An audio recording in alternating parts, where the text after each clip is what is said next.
Hey everyone, आप सभी का स्वागत है एडुवॉक एकेडमी में। और जैसा कि आप सभी को पता है that in our previous lecture we had started class 10th chemistry chapter second, that is acids, bases and salt. तो आज हम चैप्टर सेकंड को ही कंटिन्यू करने वाले हैं। जो टॉपिक हमने कवर अप करे थे उनसे आगे जो टॉपिक है उनको आज हम इस वीडियो में कवर अप करेंगे। So before you move on, अगर आप इस चैनल पे नए हैं तो प्लीज चैनल को सब्सक्राइब करें and also hit the bell icon so that हमारी सभी वीडियोस की नोटिफिकेशन आप तक पहुंच जाए। तो देखो, पिछले क्लासेस में हमने ये कवर किया था इसका चैप्टर सेकंड में एसिड, बेसिस एंड सॉल्ट में हमने एसिड और बेसिस की जनरल फिजिकल प्रॉपर्टीज को कवर अप कर लिया था। ऑल्सो हमने इंडिकेटर्स को भी कवर अप कर लिया था। तो जो जनरल फिजिकल प्रॉपर्टीज थी उनके अलावा अब आती है एसिड्स और बेसिस की थोड़ी और गहराई से जान पहचान हमारे साथ। तो जब एसिड्स और बेसिस की हम और गहराई से जान पहचान करेंगे तो जिस टॉपिक से हम डील करने वाले हैं regarding this, that is chemical properties of acids and bases. तो पहले एसिड्स की केमिकल प्रॉपर्टीज को कवर अप करेंगे, आफ्टर देन हम बेसिस की केमिकल प्रॉपर्टीज को कवर अप करेंगे। तो देखो, हमने ये देख लिया था that according to Arrhenius concept acids वो सब्सटेंसेस होते थे जो हाइड्रोजन आयन को या H+ आयन को रिलीज कर सके इन एक्वस फॉर्म, या जब भी उनको वाटर में डिसॉल्व किया जाए तब। अब उन्हीं कुछ प्रॉपर्टीज को यूज करके या उन्हीं को ही आगे हम इलैबोरेट करते हैं, दैट इज केमिकल प्रॉपर्टीज या केमिकल रिएक्शंस ऑफ एसिड्स।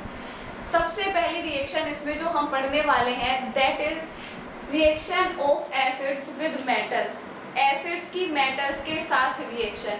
तो मैं सबसे पहले लिखूंगी जनरलाइज्ड रिएक्शन की जनरलाइज जो प्रोडक्ट हमें मिलेंगे, सब प्रोडक्ट हम साइड प्रोडक्ट्स हमें मिलेंगे वो क्या होंगे। तो देखो, सिनेरियो होता है कुछ इस तरीके से that whenever acid reacts with metals, acids जब मेटल्स के साथ रिएक्ट करते हैं then they will form metallic salt along with hydrogen gas. Metallic salt plus hydrogen gas. Actually procedure क्या होता है, ये में क्या ऐसा मैकेनिज्म होता है इसका, किससे प्रोसीड होती है कि जो एसिड्स होते हैं इनकी टेंडेंसी होती है कि जब भी इनको रिएक्ट किया जाएगा या whenever they will present in aqueous form तो वो हाइड्रोजन आयन को क्या करेंगे, रिलीज करेंगे। तो देखो, अगर एसिड से मेटल क्या करती है, एसिड से हाइड्रोजन आयन को क्या करा देती है, रिलीज करा देती है in form of hydrogen and the rest part will form metallic salt. Metals के साथ रिएक्ट कर रहा है तो वो सॉल्ट फॉर्म होगा and that salt will be known as metallic salt. ठीक है, ये जनरलाइज्ड रिएक्शन होती है। अगर हम एग्जांपल की बात करें तो हमने एसिड ले लिया यहाँ पे HCl प्लस हम मेटल ले सकते हैं, यहाँ पे हमने मेटल ले ली सोडियम। ठीक है, अब देखो, जब भी ये रिएक्ट करेगा तो यहाँ पे मेटेलिक सॉल्ट फॉर्म होगा NaCl और जो हाइड्रोजन HCl रिलीज करता है that will release in form of hydrogen gas. तो वो कैसे रिलीज होगी, H2 की फॉर्म में। अच्छा, इधर इसको बैलेंस करें then this reaction will be like in this form. ठीक है, 2HCl plus 2Na gives 2NaCl plus H2। ये होती है एग्जाम्पल रिएक्शन। अब आप कोई भी मेटल ले सकते हो। देखो, मेटल्स का भी क्या होता है that metal reacts with acids to a different extent with each other. सब एक दूसरे से अलग अलग तरीके से रिएक्ट करते हैं। अगर हम फॉर एग्जाम्पल बात करें सोडियम की, देन सोडियम, मैग्नीशियम, पोटाशियम, ये कुछ कैल्शियम, ये कुछ ऐसी मेटल्स होती हैं जो बहुत वाइब्रसली रिएक्ट करती है एसिड के साथ। मतलब आपने रिएक्ट कराया, ऐड कराया एसिड के साथ and they will frequently form the product. ठीक है, अब कुछ मेटल्स ऐसी होती हैं जो इतना वाइब्रसली या स्पीडली रिएक्ट नहीं कर पाती, उनका reacting extent in comparison of the vigorous reactions क्या होता है, कम होता है। अगर हम बात करें हाइड्रोजन की, एल्यूमिनियम की, अगर हम बात करें आयरन की, तो ये सब क्या करती है, थोड़ा स्लो एक्सटेंट में रिएक्ट करती है इन comparison of sodium and potassium and calcium.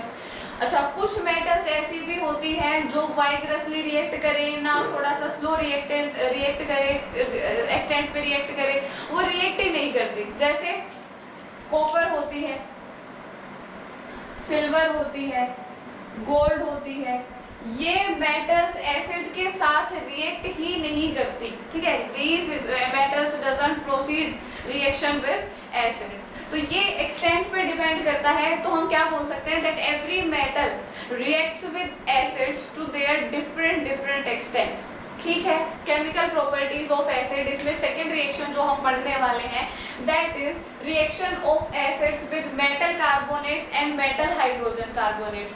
तो देखो एक्चुअली होता क्या है, जब भी metal hydrogen carbonates and metal carbonates acid के साथ रिएक्ट करेंगी तो वो फॉर्म करती है metal salt plus water plus carbon dioxide. They will form, हम कैसे लिख सकते हैं, हमने पहले लिख लिया मेटल कार्बोनेट, ठीक है। ये रिएक्ट करेगा एसिड्स के साथ and they will form metal salts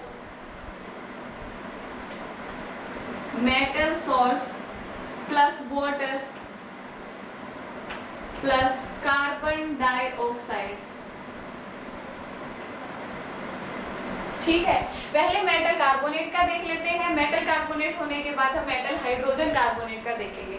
तो देखो मेटल कार्बोनेट्स में क्या होता है कि जब भी मेटल कार्बोनेट्स एसिड्स के साथ रिएक्ट करेंगे तो वो फॉर्म करते हैं तीन प्रोडक्ट। पहला होता है मेटल सॉल्ट्स, सेकेंड होता है वाटर एंड थर्ड होती है carbon dioxide gas. Metal source तक समझ आता है, वाटर तक समझ आता है। अब देखो कार्बन डाइऑक्साइड जो गैस होती है ना उसका भी समझ ही आ जाए कि वो फॉर्म हो रही है, बट होता क्या है इसमें स्पेशल बात ये होती है कार्बन डाइऑक्साइड गैस की फॉर्मेशन में कि जब भी कार्बन डाइऑक्साइड गैस फॉर्म होगी तो हमें कैसे पता चलता है that carbon dioxide gas is formed. This is due to the formation of carbon dioxide with brisk effervescence, या फिर वो बबल फॉर्मेशन के साथ, ब्रिस्क एफरवेसेंस के साथ, बुदबुदाहट जिसको बोलते हैं उसके साथ ये गैस फॉर्म होती है। तो पता लग जाता है that carbon dioxide is form.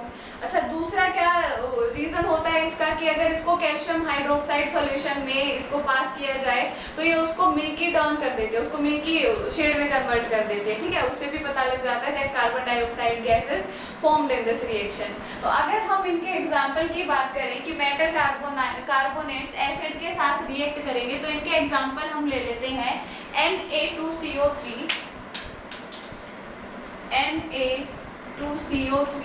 Plus acid हमने ले लिया HCl, it will form metallic salt that is 2NaCl plus H2O plus CO2, ठीक है। मैंने इसको बैलेंस कर दिया इस रिएक्शन को, आप एक बार इसको एज इट इज लिख के बैलेंस करके देख लेना सो दैट आपके चैप्टर फर्स्ट में जो हमने बैलेंसिंग करी थी उसकी भी प्रैक्टिस हो जाएगी। तो यहाँ पे जो रिएक्शन फॉर्म होती है वो कुछ इस तरीके से होगी दैट सोडियम कार्बोनेट जब 2HCl के साथ रिएक्ट करेगा, हाइड्रोजन क्लोराइड के साथ रिएक्ट करेगा तो ये फॉर्म करता है sodium chloride along with water and carbon dioxide, ठीक है। अगर बात करें मेटल हाइड्रोजन कार्बोनेट की, मेटल हाइड्रोजन कार्बोनेट रिएक्ट करेंगे एसिड्स के साथ and they will form metal salts plus water plus carbon dioxide. तभी तो इन दोनों को एक ही पॉइंट में कवर अप कर लेते हैं बिकॉज जो इनके प्रोडक्ट फॉर्म होते हैं वो सेम ही फॉर्म हो रहे हैं, वही metal salt carbon dioxide and water की फॉर्मेशन। तो इसके एग्जांपल में अगर हम लिखें NaHCO3, सोडियम का एग्जांपल ले लेते हैं, सोडियम हाइड्रोजन कार्बोनेट, इसको अगर रिएक्ट किया जाए एसिड के साथ then it will form metallic salt along with water and carbon dioxide, ये फॉर्म करता है। तो देखो ये हो गई अपनी second reaction, metal hydrogen carbonate की रिएक्शन एंड मेटल कार्बोनेट की reaction with acid and their products की वो प्रोडक्ट फॉर्म करते हैं metal salt plus water plus carbon dioxide. Third reaction जो हम पढ़ने वाले हैं that is reaction of acids with salts, reaction of acid with bases। Acids की रिएक्शन बेसिस के साथ कैसे प्रोसीड होगी, क्या प्रोडक्ट्स फॉर्म होते हैं वो देख लेते हैं एक बार। तो देखो होता क्या है, whenever acids react with bases they will form salt plus water। ठीक है, ये दो चीज फॉर्म करते हैं, सॉल्ट फॉर्म करते हैं एंड वाटर फॉर्मेशन करते हैं। अब देखो ये रिएक्शन अपने आप में काफी स्पेशल रिएक्शन होती है, और तो इसको नेम रिएक्शन भी बोला जाता है। अभी क्लास 10th में तो यही नेम रिएक्शन होती है। इसको बोला जाता है न्यूट्रलाइजेशन रिएक्शन। न्यूट्रलाइजेशन रिएक्शन, ठीक है। क्यों बोलते हैं न्यूट्रलाइजेशन रिएक्शन वो भी देखेंगे, पहले इसका एग्जांपल लिख लेते हैं। अब हमने एसिड का एग्जांपल लिख लिया HCl, और बेस का एग्जांपल हमने लिख लिया NaOH। तो सॉल्ट को जो फॉर्म करेंगे दैट विल बी NaCl, और वाटर का फॉर्मूला अपने को सबको पता है, इट इज H2O। अब देखो इस रिएक्शन को न्यूट्रलाइजेशन रिएक्शन क्यों बोला जाता है, क्योंकि जब ये रिएक्शन कराई गई तो ये देखा गया कि एसिड और बेस दोनों एक दूसरे के साथ रिएक्ट करके वाटर की फॉर्मेशन करते थे और सॉल्ट की फॉर्मेशन करते थे। तो ऑब्जर्व ये हुआ कि एसिड्स का एसिडिक कैरेक्टर डिस्ट्रॉय हो जाता है, वो अपने एसिडिक कैरेक्टर को क्या कर देते हैं, लूज कर देते हैं, एंड बेसिस का बेसिक कैरेक्टर डिस्ट्रॉय हो जाता है। अब देखो एसिड अपना एसिडिक कैरेक्टर लूज कर दे, डिस्ट्रॉय कर दे, खत्म कर दे, तो वो क्या रहेंगे, न्यूट्रल। बेसिस अपना बेसिक कैरेक्टर डिस्ट्रॉय कर दे, खत्म कर दे, लेस कर दे, तो वो क्या कहलाएंगे, वो न्यूट्रल ही कहलाएंगे। तो एक तरीके से ये बोल दिया जाता है जो सॉल्ट और ये वाटर फॉर्म होते हैं ना, इनका नेचर न्यूट्रल होता है। या फिर ये बोल दो कि देखो एसिड और बेस अपना एसिडिक एंड बेसिक कैरेक्टर इस रिएक्शन में डिस्ट्रॉय कर देते हैं, वो अपने उसको खत्म कर देते हैं कैरेक्टर को। तो इसकी वजह से इस रिएक्शन को क्या बोला जाता है, न्यूट्रलाइजेशन रिएक्शन। लास्ट रिएक्शन जो हम पढ़ने वाले हैं, लास्ट केमिकल प्रॉपर्टीज,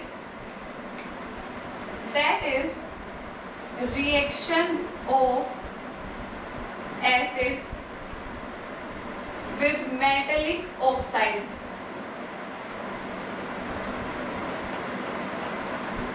एसिड्स की रिएक्शन मेटेलिक ऑक्साइड्स के साथ। तो देखो मेटेलिक ऑक्साइड्स एसिड्स के साथ जब रिएक्ट करते हैं तो जनरल रिएक्शन लिखते हैं, हमने लिखे मेटल ऑक्साइड्स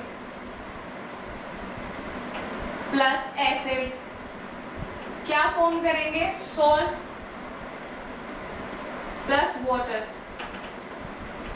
ठीक है, ये दो प्रोडक्ट फॉर्म करेंगे, सॉल्ट फॉर्म करते हैं अलोंग विद वाटर। तो देखो होता क्या है, पहले एग्जांपल इसका देख लेते हैं कि जनरल कौन से एग्जांपल ये शो कराते हैं। एक जनरलाइज्ड वे में इसका एक एग्जांपल लिख लेते हैं। हमने लिख लिया कॉपर ऑक्साइड, मेटेलिक ऑक्साइड में कॉपर ऑक्साइड क्या होता है, मेटेलिक ऑक्साइड ही होता है। एसिड में हमने ले लिया हाइड्रोजन क्लोराइड। तो जो मेटेलिक सॉल्ट यहाँ पे फॉर्म होगा that will be copper chloride plus water. Balance कर लेते हैं, HCl के आगे क्या लगा दिया, 2 लगा दिया। तो देखो ये रिएक्शन होती है। अब इस रिएक्शन में इंपॉर्टेंट बात, पहली इंपॉर्टेंट बात कि ये रिएक्शन काफी हद तक सिमिलर लग रही है किसके जैसी, न्यूट्रलाइजेशन रिएक्शन के जैसी। इसको कैसी रिएक्शन भी बोल सकते हैं, न्यूट्रलाइजेशन रिएक्शन बोल सकते हैं। और दूसरा हम क्या बोल सकते हैं, दूसरी स्पेशल बात क्या होती है, देखो न्यूट्रलाइजेशन रिएक्शन में एसिड बेस के साथ रिएक्ट करता था और सॉल्ट और वाटर फॉर्म करता था। अब अपने पास एक चीज फिक्स है इस रिएक्शन में कि हमारे पास एक प्रोडक्ट है एसिड। अब वो जब रिएक्ट कर रहा है किसी सब्सटेंस के साथ, ठीक है, हमें उसका नेचर नहीं पता, वो मेटेलिक ऑक्साइड है, हमें इसका भी नेचर नहीं पता, तो हम क्या बोल रहे हैं कि ये रिएक्शन रिजेंबल करती है न्यूट्रलाइजेशन रिएक्शन को, क्योंकि उनकी प्रोडक्ट फॉर्मेशन टेंडेंसी बहुत ज्यादा सेम है। सेम ही, बहुत ज्यादा सेम क्या, सेम ही है, सेम ही प्रोडक्ट फॉर्म कर रहे हैं। तो हम क्या बोल सकते हैं कि एक एसिड है, देन डेफिनेटली जो दूसरा सब्सटेंस है उसका नेचर कैसा होगा, बेसिक नेचर होगा ना। एसिड्स बेस के साथ रिएक्ट करेंगे तभी क्या फॉर्म करते हैं, सॉल्ट फॉर्म करते हैं, वाटर फॉर्म करते हैं। ये न्यूट्रलाइजेशन रिएक्शन सिखा गई है हमको। तो हमने इस बेसिस पे क्या बोल दिया कि जो मेटेलिक ऑक्साइड्स होते हैं, इन मेटेलिक ऑक्साइड्स का नेचर कैसा होता है, बेसिक नेचर होता है। Reaction of metallic oxide with acids, तो ये हो गई अपनी चार केमिकल प्रॉपर्टीज जिनको हम ये बोल सकते हैं chemical properties of acids. Acids की केमिकल प्रॉपर्टीज हमने कवर अप कर ली। अब हम देखने वाले हैं कुछ और points as characteristics of acids. तो उनमें जो सबसे पहली कैरेक्टरिस्टिक या सबसे पहला पॉइंट है that is what do all acids have in common. सभी एसिड्स में क्या कॉमन होता है। देखो सभी जो केमिकल सब्सटेंसेस होते हैं उनमें एक कैटेगरी को एसिड वर्ड से रिप्रेजेंट किया गया, सिंबलाइज किया गया। तो ये होगा कि उन सभी केमिकल सब्सटेंसेस में जिनको एसिड बोला गया उनमें कोई ना कोई चीज तो कॉमन रही होगी। तो अब हम वही कॉमन चीज को या उस कॉमन टर्म को डिस्कस करने वाले हैं। तो देखो इस सब मैटर में जो सबसे जरूरी बात है वो ये पहली जरूरी बात कि हमने अपनी पिछली रिएक्शंस में जो केमिकल प्रॉपर्टीज ऑफ एसिड्स देखा था उनमें ये चीज नोटिस करी थी कि जब भी एसिड्स रिएक्ट करते हैं तो वो अपनी रिएक्शंस में हाइड्रोजन गैस फॉर्म करते थे। ठीक है, तो मैं इसको लिख लेती हूँ। फर्स्ट जो अपनी सबसे पहली जरूरी बात है that is all acids have hydrogen gas form करते थे। What does that mean? कि उनमें क्या कॉमन रहा होगा, हाइड्रोजन। लिख देती हूँ मैं यहाँ that all acids have hydrogen in common. ठीक है, ये पॉइंट क्लियर हो गया। दूसरी जरूरी बात कि हमने ये भी पढ़ा है दैट जब भी एसिड्स एक्वस सॉल्यूशंस में कांटेक्ट में आएंगे, एक्वस फॉर्म में रहते हैं, then they will conduct electricity. वो इलेक्ट्रिसिटी को क्या करेंगे, कंडक्ट करेंगे। वो गुड कंडक्टर ऑफ इलेक्ट्रिसिटी की तरह बिहेव करेंगे। याद करो एक बार फिजिकल प्रॉपर्टीज ऑफ एसिड जो हमने पढ़ी थी, तो उसमें लिखा था acids are good conductor of electricity, they will conduct electricity in aqueous form, बोला था ना। ठीक है, अब देखो दूसरे पॉइंट को रिलेट करते हैं कैसे। हमने ये भी पढ़ा है इन आवर प्रीवियस क्लासेस कि जो भी सब्सटेंस मतलब इलेक्ट्रिसिटी अगर कंडक्ट करता है तो उसमें इलेक्ट्रिसिटी का कंडक्शन सिर्फ और सिर्फ आयंस या इलेक्ट्रॉन्स के कंडक्शन की वजह से पॉसिबल होता है कि नहीं। तो देखो आयंस के कंडक्शन की वजह से इलेक्ट्रिसिटी कंडक्ट हो रही है। हाइड्रोजन इसमें है अवेलेबल, सभी कॉमन रखते हैं, तो हम ये ना बोल दें that all acids have hydrogen ion in common. Second point तो लिख सकते हैं they will conduct electricity which is due to conduction और प्रेजेंस ऑफ आयंस। तो हमने इन दोनों बातों को जोड़ा और एक बात बोल दी that all acids have hydrogen ion in common। ठीक है, हमने क्या बोल दिया, all acids have hydrogen ion that is H plus in common। ठीक है, कोई गलत बात नहीं। एग्जाम्पल देख लेते हैं। देखो एग्जाम्पल में अगर हम जो अभी तक एग्जाम्पल पढ़ते आ रहे हैं HCl सबसे ज्यादा पढ़ा है अपन ने, तो मैं HCl का एग्जाम्पल लिखूं दैट HCl अगर ये फर्निश होता है आयंस में तो ये कौन से आयन देगा, H plus and Cl minus.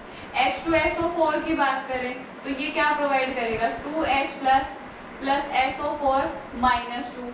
HNO3 की बात करें तो HNO3 क्या देगा, H plus plus NO3 minus. ऐसे कितने ही ना बढ़ा लो, जितने एसिड है उतनों का कंडक्शन, उतनों को सेपरेट कराते चलो, डिसोशिएट कराते चलो। तो देखो इन सब में भी हमने एक चीज कॉमन देखी कि एक्सटेंट तो है अलग अलग, नंबर है अलग अलग। किसी में एक H प्लस आयन रिलीज होता है, किसी में 2 H प्लस आयन रिलीज होते हैं, बट रिलीज क्या हो रहे हैं, H प्लस आयन रिलीज हो रहा है। H प्लस आयन में वो डिसोशिएट हो रहा है। तो हमने एक कॉमनली क्या बोल दिया that all acids have hydrogen ion in common. सभी में क्या कॉमन होता है, हाइड्रोजन आयन कॉमन होता है। अब देखो एक और इम्पोर्टेंट बात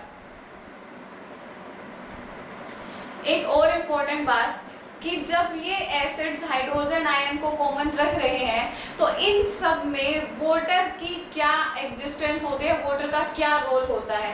तो देखो वाटर का इम्पोर्टेंट रोल ये रहता है कि ये आयंस को कब फर्निश करेंगे, एक्वस फॉर्म में फर्निश करेंगे। तो अब या तो तुम एक्वस फॉर्म में ऑलरेडी हो या फिर इनको हम वाटर के साथ ऐड कराएं। तो वाटर के साथ ऐड कराएंगे तो भी ये क्या करेंगे, आयंस को फर्निश करेंगे। तो वाटर की प्रेजेंस की वजह से, अब वाटर में जो इनका डिसोल्यूशन होता है उसकी वजह से ये इन H+ आयन को किस फॉर्म में भी करा सकते हैं, hydronium ion H3O+, hydronium ion की फॉर्म में भी करा सकते हैं।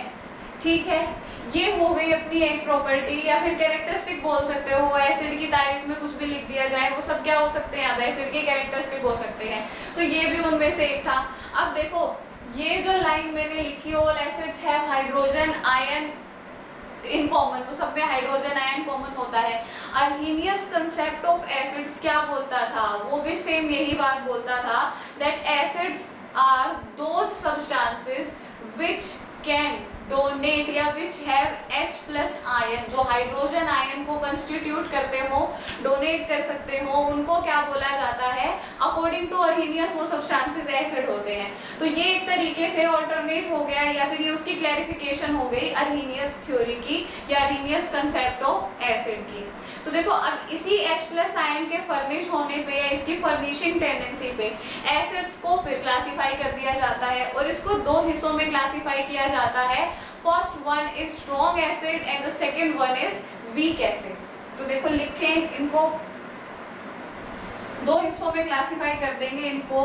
पहला होता है स्ट्रॉन्ग एसिड्स और दूसरा होता है वीक एसिड्स। ठीक है, सेकंड प्रॉपर्टी है ये अपनी। अब देखो स्ट्रॉन्ग एसिड के बारे में देखते हैं पहले कि स्ट्रॉन्ग एसिड किनको बोलेंगे, स्ट्रॉन्ग एसिड्स क्या होते हैं। ऐसे एसिड्स जो कंप्लीटली H+ आयन को फर्निश कर सकें या कंप्लीटली H+ आयंस में डिसोशिएट हो सकें, उन सभी सब्सटेंसेस या उन सभी एसिड्स को क्या बोला जाता है, स्ट्रॉन्ग एसिड्स बोला जाता है। ठीक है, उनको सबको क्या बोलेंगे, स्ट्रॉन्ग एसिड वर्ड से डिनोट किया जाता है या उन सभी को कंबाइंड स्ट्रॉन्ग एसिड बोल देते हैं। तो मैं ये लिखूं, those acids which are completely ionized in water, उनको बोल देंगे strong acid.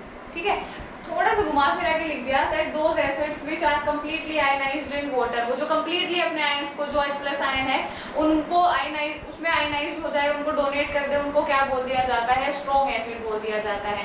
And in contrast of strong acid हम क्या बोल सकते हैं वीक एसिड में, कि दोज एसिड्स